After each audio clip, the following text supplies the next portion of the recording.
2029. Pemilu selanjutnya Jawa Tengah kandang gajah. Kandang gajah.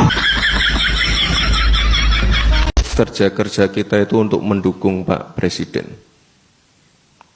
Kan tidak ada yang namanya visi misi Wapres, program Wapres.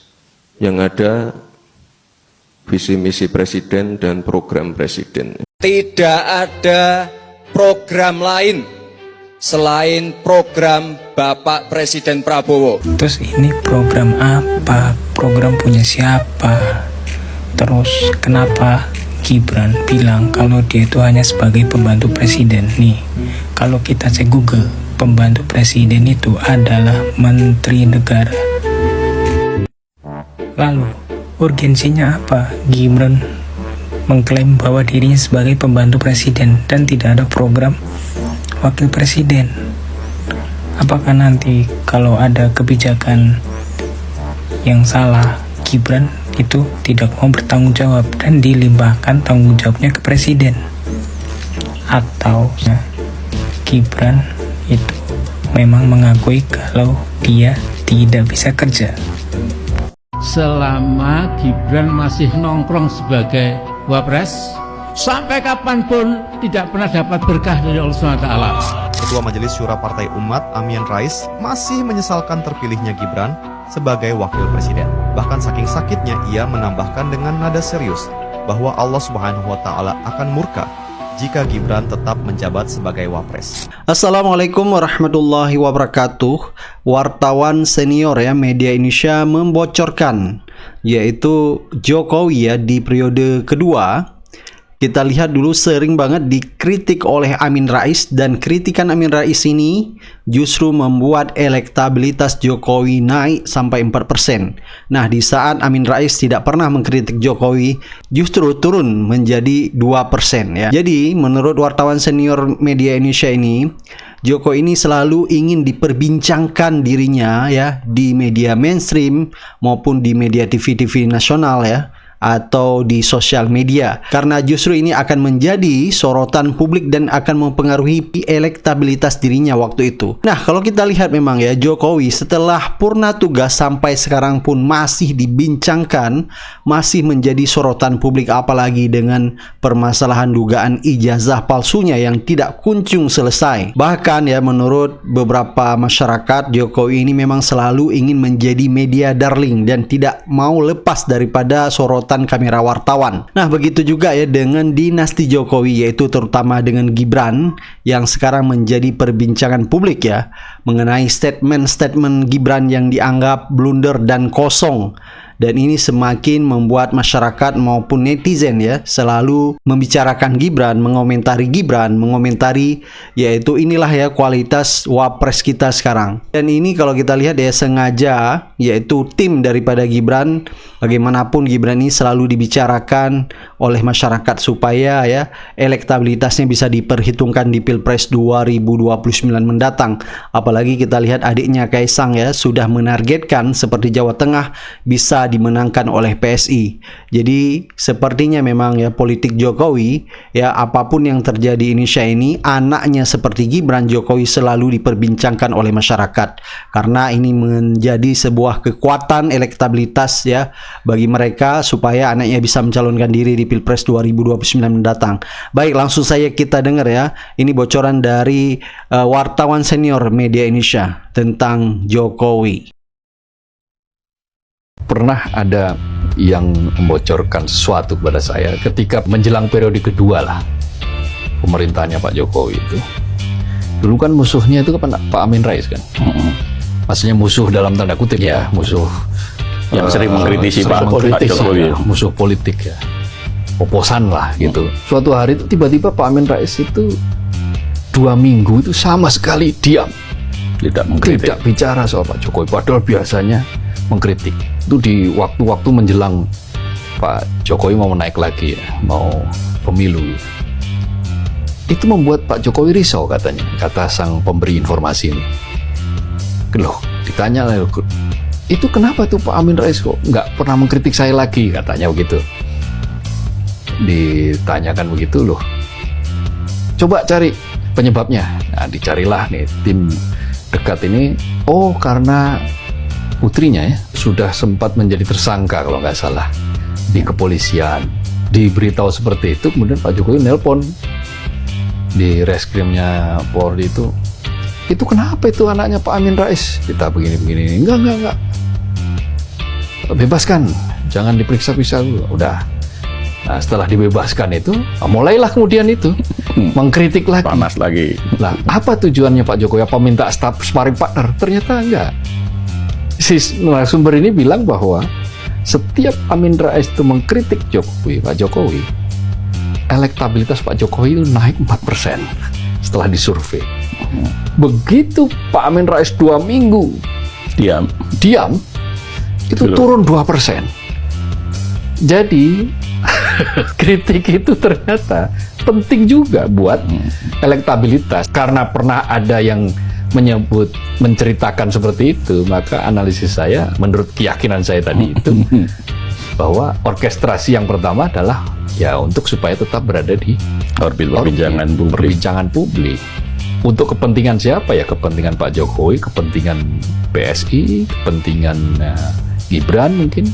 PSI apa ya? PSI kan sudah bertekad untuk masuk parlemen, bertekad untuk menguasai Jawa Tengah, kan bahkan ketua umum PSI yang adiknya Wapres, putranya mantan presiden, itu kan bilang bahwa Jawa Tengah harus menjadi kandang gajah kan gitu ya. Artinya apa? Bahwa orbit politik ini harus dijaga, tetapi juga jangan kebablasan. Nah, begitu mulai ternyata seperti kayak bola liar ini kok semakin banyak ada klaster ini, klaster itu. Maka ya ini harus mulai diberi pelajaran ini. Halo guys, lihat video Kaisang yang ini. 2029, pemilu selanjutnya Jawa Tengah kandang gajah. Serasa kandang-kandangan sing liyane. Tempatnya gajah itu sekarang di sini, ya. PSI hadir untuk masyarakat Jawa Tengah. Ini adalah video kampanye Kaisang untuk PSI untuk pemilu 2029. Katanya Jawa Tengah akan jadi kandang gajah, jangan kandang yang lain. Ya saya bingung ya, ini baru 1 tahun pemerintahan yang baru, pemilu at least paling enggak ya 4 tahun lagi lah. Tapi kampanye sudah dimulai sekarang. Entahlah, kenapa yang ada di kepala Kaisang ini cuma pemilu, kampanye. Kita sampai sekarang belum pernah melihat ya respon atau tanggapan apapun dari PSI, dari Kaisang khususnya apalagi soal isu-isu yang terjadi di negara kita. Nggak pernah ada tanggapan, nggak pernah ada respon, apalagi tindakan. Misalnya terjadi di Sumatera lah, soal bencana di Sumatera kemarin ini. Sampai sekarang kita nggak pernah melihat apapun dari mereka ya. Apalagi kita sama-sama tahu Menteri Kehutanan Raja Juli adalah dari kader PSI. Ini belum pernah kita melihat berita Kaisang sebagai ketua umum meminta pertanggungjawaban dari Raja Juli soal kasus ini, atau setidaknya meminta penjelasan atau setidaknya merespon lah soal kejadian ini. Ya entahlah, yang ada di kepala mereka ya mungkin cuma kekuasaan aja. Salam. Bisakah Jawa Tengah jadi kandang gajah? Sulit. Izin Mas Kaisang, meskipun Mas Kaisang ini anaknya Pak Jokowi yang punya pengaruh luar biasa di negeri ini, atau punya kakak Gibran sebagai Wapres, atau PSI punya Giring Niji yang punya suara merdu, tapi belum tentu punya suara rakyat yang banyak. Kayaknya sulit Mas Kaisang kalau Jawa Tengah itu jadi kandang gajah di Pilpres 2029. Memang betul, hari ini PDIP melempem di Jawa Tengah. Indikatornya pertama, karena Ganjar kalah di Pilpres kemarin di Jateng. Yang kedua, jumlah kursi dewan dari PDIP itu yang asalnya 42, sekarang jadi 33 kursi, menurun nih. Dan PSI hari ini itu punya 2 kursi di Jawa Tengah. Tapi itu masih jauh Mas Kaisang kalau mau jadi kandang gajah. Kecuali, nih aku kasih tips Mas Kaisang. Pertama, kalau Pak Prabowo masih bareng-bareng sama Pak Jokowi dan PSI di Pilpres 2029. Ditambah kalau Gibran jadi capres di Pilpres 2029. Itu memungkinkan. Kemudian yang kedua, nama keluarga Pak Jokowi itu harus bersih. Gak ada lagi tuh isu-isu ijazah palsu lah, fufu-fafa, politik dinasti, itu harus bersih semua. Gimana caranya? Kok nanya saya? Jadi gini, ya minimal Pak Jokowi itu sering turun ke masyarakat kayak dulu lah, bersih-bersih got atau apalah, sehingga citra Pak Jokowi baik kembali. Kayaknya bakalan jadi tuh. Ente mau syuting kok malah ngantuk gitu sih, Cok? Jadi gue mah gak ngantuk kali, yang ngantuk mah dia. Mas, biar gak ngantuk Yang disampaikan Panji di Mensreya ya, itu kan ya, kritikan masukan untuk kita semua lah. Ya. Nggak usah saling membuli, nggak usah saling melaporkan, ya. Dan jangan membuli anak istrinya juga. Mereka salah apa? Nggak salah apa-apa. Tanggapan gue lihat ini ya, dia di situ aja sudah membuktikan kalau konsentrasinya terhadap Panji itu tinggi sekali. Artinya dia terganggu. Ini kan berulang aja. Kalau nggak main simbolik, meme, ya main seperti ini. Cara dia mengkanter begini. Dari situ dia mendapat simpatik. Ya. Pertanyaannya sekarang, seperti apa dia di belakang layar? Gitu loh. Ingat kan video saya tegak lurus partai. Selang berapa minggu bengkok. Terus pakai baju petugas parkir. Padahal di depannya santun banget. Tapi masyarakat suka yang begitu. Ya wes, artinya masyarakat senang digituin. Panji mungkin secara soft mengatakan, ya itu kan fans-fansnya aja yang marah. Dianya mah santuy banget gitu kan. Masa sih terorkestrasi lo itu? Yakin mereka nggak ada konfirmasi ke atasan 1-3 hari lebih loh, narasi sama. Coba pikirkan dulu, pikirkan. Habis si Gibran di roasting sama Panji, kemarin tuh dia nongol di sebuah podcast milik influencer terkenal. Di situ dia nyoba untuk tampil tenang dan slow nanggepin beberapa roastingan Panji ke dia. Bilang ngantuk gitu kan. Iya. Ya nggak apa-apa. Santai. Tapi kalau dari yang gue lihat, dia ini justru lagi nunjukin kalau dia gerah dengan roastingannya Panji. Dan dia ngebales dengan cara ini biar kelihatan baik-baik aja. Coba lu inget-inget lagi, udah berapa kali si Gibran kena roasting? Banyak kan? Tapi jarang dia bereaksi kayak gini. Kalau dia nggak gerah, dan roastingan ke dia tuh dianggap nggak bikin citranya rusak, biasanya dia nggak bereaksi. Bener nggak? Nah, dengan dia nge-hire influencer, justru dia lagi nunjukin kalau dia tuh gelisah. Dan ada sesuatu yang harus ditanggepin. Kalau enggak, ntar malah melebar kemana-mana. Bener nggak tuh? Situasi ini tuh mirip sama dia waktu pas debat. Dia kan dibilang bawa laptop tuh. Nah, kan dia langsung bereaksi. Udahlah, Bran. Lu itu udah hidup dan makan dari duit rakyat. Dan rakyat saat ini udah nggak bisa lu permainkan. Kerja aja yang benar. Jangan sia-siain itu duit rakyat. Dan jangan kebanyakan bercanda. Paham? Apa lo? Kan nggak ada visi misi Wapres. Kan nggak ada program Wapres. Yang ada hanya visi misi presiden dan program presiden. Kan tidak ada yang namanya visi misi Wapres, program Wapres. Yang ada visi misi presiden dan program presiden. Saya melabeli diri saya sebagai pembantu presiden. Ya, gua paham sekali pernyataan ini hanya untuk menghindari janji 19 juta lapangan kerja yang sampai sekarang masih belum jelas wujudnya seperti apa, implementasinya seperti apa. Bahkan dari data yang ada, angka pengangguran itu terus bertambah. Masih ingat kan waktu debat Cawapres? Kan dia sendiri yang menjanjikan 19 juta lapangan kerja.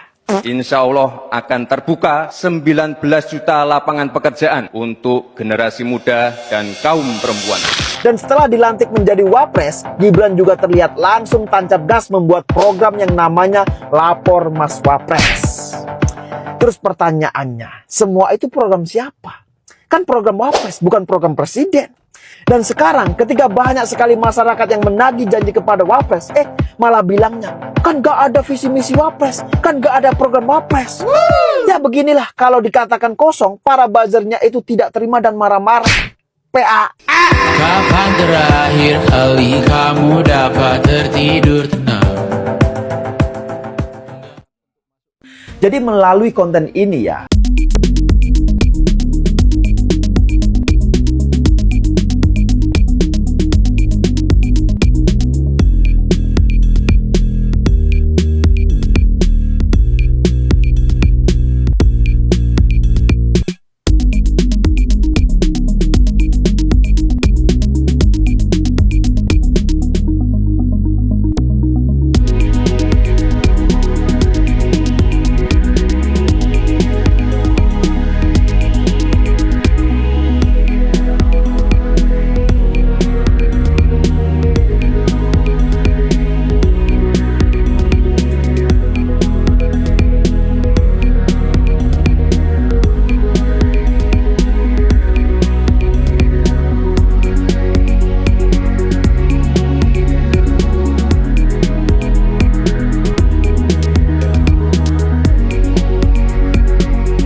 alias emosi.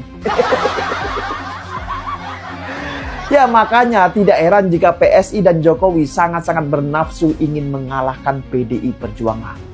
Bahkan Kaisang juga sudah sesumbar tuh akan menjadikan Jawa Tengah sebagai kandang gajah, bukan lagi sebagai kandang banteng. Ya tapi balik lagi, semua itu tergantung rakyat yang memilih, semua itu tergantung masyarakat yang menentukan. Lagian kenapa PSI tidak fokus saja pada soal penanganan bencana di Sumatera dan di daerah lainnya misalnya? Kenapa yang dipikirkan oleh PSI itu selalu masalah elektoral dan masalah politik? Padahal pemilu itu masih lama. Bok ya buktikan dulu kepada rakyat. Buktikan bahwasannya PSI itu memang partai yang hadir membantu rakyat. Partai yang benar-benar peduli kepada rakyat. Dah mana tuh relawan PSI? Kok nggak kelihatan sama sekali di lokasi bencana? Justru yang kelihatan itu adalah bantuan dari PDI Perjuangan. Dari relawan PDI Perjuangan. Terus mana relawan Jokowi? Mana Projo? Mana Bara JP? Mana Jokowi Mania? Dan mana Termun? Kok nggak kelihatan juga? Apa mereka pada ngumpet di gorong-gorong atau gimana? Kan itu pertanyaannya. Ya tapi apapun itu ya, apapun itu. Kita lihat saja nanti. Apakah PSI mampu menjadikan Jawa Tengah sebagai kandang gajah? Atau ya justru malah sebaliknya. PSI akan babak belur di Jawa Tengah dan tidak akan lolos lagi ke Senayan untuk yang kesekian kalinya. Apakah benar seperti itu? Saya ingatkan pada Kapolri Listio Sigit Prabowo dan jajaran kepolisian Polda Metro Jaya, hindari sejauh-jauhnya, hindari betul-betul ya, jangan menekuk-nekuk dan menginjak-injak hukum dengan kekuasaan dan kewenangan yang Anda miliki. Bela keadilan, jangan bela kezaliman. Bela kebenaran, jangan bela kebatilan. Samping itu, Anda punya slogan presisi, prediksi, responsibility, transparansi, dan informasi. Slogannya hebat dalam kata-kata. Kenyataannya, Anda bisa jawab sendiri. Dr. Muhammad Taufik dari UNS Solo sudah menyimpulkan pertahanan kasus ijazah palsu Jokowi sudah jebol. Sesungguhnya sudah tidak usah diperpanjang lagi. Sudah bisa disimpulkan secara konklusif Jokowi tidak punya, sekali lagi, tidak punya ijazah asli yang otentik. Ijazah palsu Jokowi sudah terang benderang palsu atau bodong.